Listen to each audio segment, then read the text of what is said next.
Plaintiff Lewis Wade says the defendant is his son, and Lewis is thankful that he's alive because he nearly died in a car accident. Lewis is suing his son for unpaid rent and a towing fee. Defendant Saquon Brooks says as he was driving home from work, he fell asleep behind the wheel and hit a pole. Saquon claims when he woke up, the pole was already in his face, and he had to be rescued from the vehicle. Start with you. Yes, Judge Mathis. This is my son Saquon. I try to teach him the best I could, being a responsible young man as I'm living at my home. Judge Mathis, he's not a bad kid. He came in to live with me in 2016, and he asked me to use the car to go back and forth to work. I agree with that, so he go back and forth to work. But I laid him down some rules for him to do and not to do in my car. Okay, my son had an accident. I thank God that he's here today because he flipped the car and the pole came down on the car. I had seen the accident like 2 weeks later, and he wouldn't be here today if it wasn't for the way the seat was leaned back. So. You have a picture of anything? Nah. Okay. I do. Nah. Yes. You do? Thank you.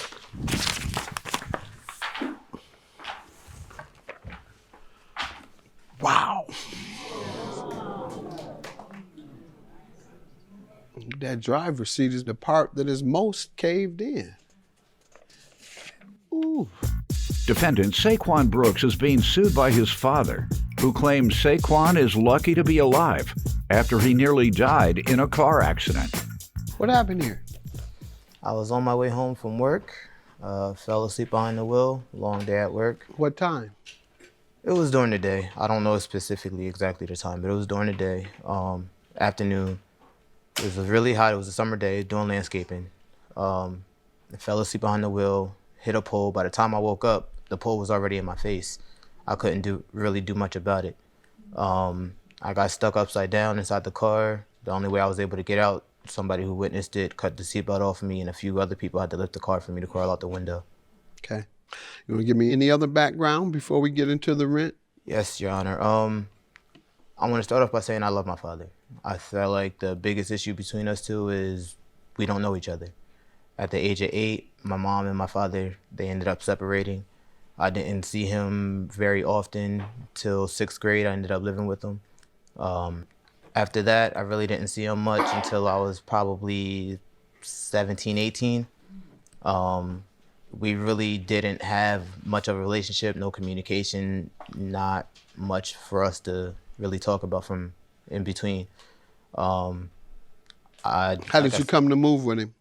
My mom and we were living in Delaware. They ended up moving out. I had no place to go. Who moved out? You're saying your mother and her husband? Yes. Well, we all moved out. How old were you then? I was 18 at the time, yes. Okay. I ended up moving with my father. He was helping me out, like he said. Things really didn't go well between us especially after the accident. What about before? Before, it was still hectic because we didn't understand each other. You argued a lot, or what? What do you mean? No, it was hectic. I don't know what that means. Oh, hectic meaning it was just hard for us to connect.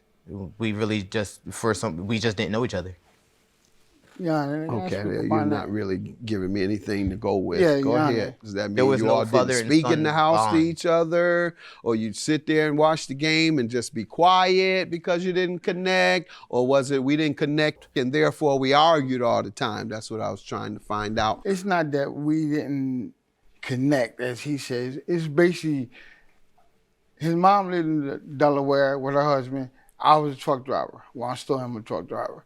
And I was out on the road a lot, okay? But when my son needed somewhere to stay, he came and stayed with me, okay? Which I had, other family members living with me also. So my son, being is that our relationship was more or less of me being out there on the road, and that's why he didn't see me that much, because I've always been in his life. You're a cross-country driver? I was, but that's when he was younger. Now that he's older, I'm more local, and that's when he came and stayed with me at age in 2016. And being that he came and stayed with me in 2016, because like he said, he didn't have nowhere to go, I'm not going to see my son out in the street. But I have rules and regulations upon my house. And I asked for him to follow the rules and regulations. Sometimes he did, sometimes he didn't. You know, the kids today wants to do what they want to do. You know what I mean? No matter what, I still love my son. I love all my kids. Yeah.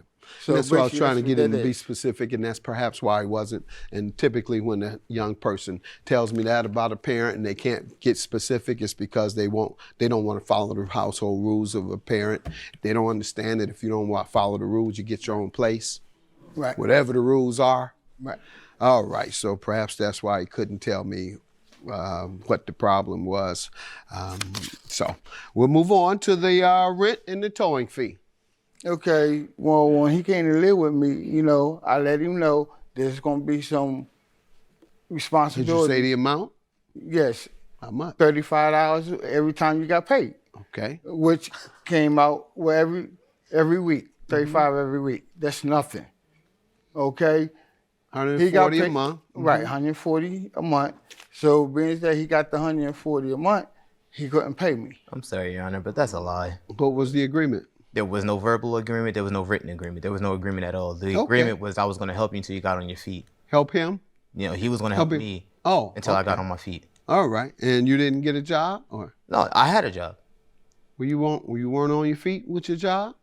No. What else did you need other than the job? Go ahead, sir. I don't know what else he needed. Go ahead. He had a job, so you should pay him where you live when you have a job, sir. When he got a job, I told him he had to pay $35 a week. Okay, which was the breakdown. Okay, being that beginning when? Beginning October 16. Okay. Defendant Saquon Brooks is being sued by his father, who claims Saquon is lucky to be alive after he nearly died in a car accident. That's October 16. Did he ever pay? No, he never. Well, how did you allow? What were you saying between October 16 and October 18? I said, son, like when he got paid, I'd be like, son, you got any money for me? No. He always came up with excuses. For 2 years?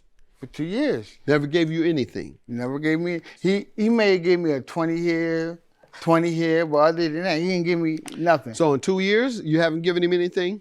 No, because like I said, there was no verbal or written agreement. Right, and he was to help you get on your feet. Exactly. All right, and you haven't gotten on him after 2 years. No. You won't have any feet then. You must not have any feet.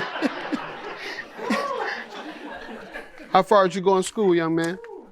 I ended up not finishing school. Right, that's why you don't have a job decent enough to take care of yourself. All right, tell me about the towing fee you're suing him for. Okay, as I was saying about him taking me to see the car, it was a towing fee of $300. I had to pay that day. So I paid that. He said he was going to pay me, and he never paid it. What he said to that, sir? Again, no verbal or written agreement. I never agreed to it. You caused it, though. Yes, I agreed to that.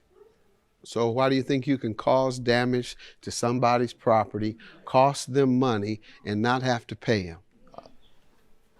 It wasn't the fact that I didn't think I owed him. What's wrong with you? What's the matter with you? Nothing. Why don't you think you should pay him? Why do you think you can live with somebody for 2 years while working and not give him any money? What's wrong with you? Nothing's wrong with me. Maybe you need to go back to school. Because your my thought school. process isn't working. When are you going back? Are you going back to school? I just finished my GED. I'm going back to school for financing. So when?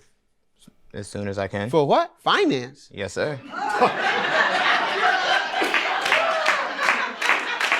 You might want to look into something else because you can't count. I'm good. Have a good day. $2,050. I believe you. Your son has an unreasonable outlook on life, and finance might not be here. Well, maybe that's exactly what he needs to major in finance. So let's pray for him that he'll learn some finance this time and know that when he works and gets money, he has to pay some rent.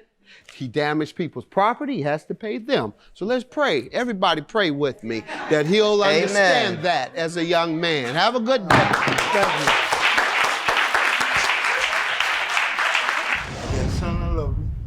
This is only a lesson to be learned from, son. And I want you to just get everything together. You'll be all right. And I want us to do what we've been doing. That's keeping our relationship going. I always loved you because you were my father. I truthfully feel as if this was just unnecessary. You could have came to me man to man and we could have talked this out. I struggled just like you struggled too.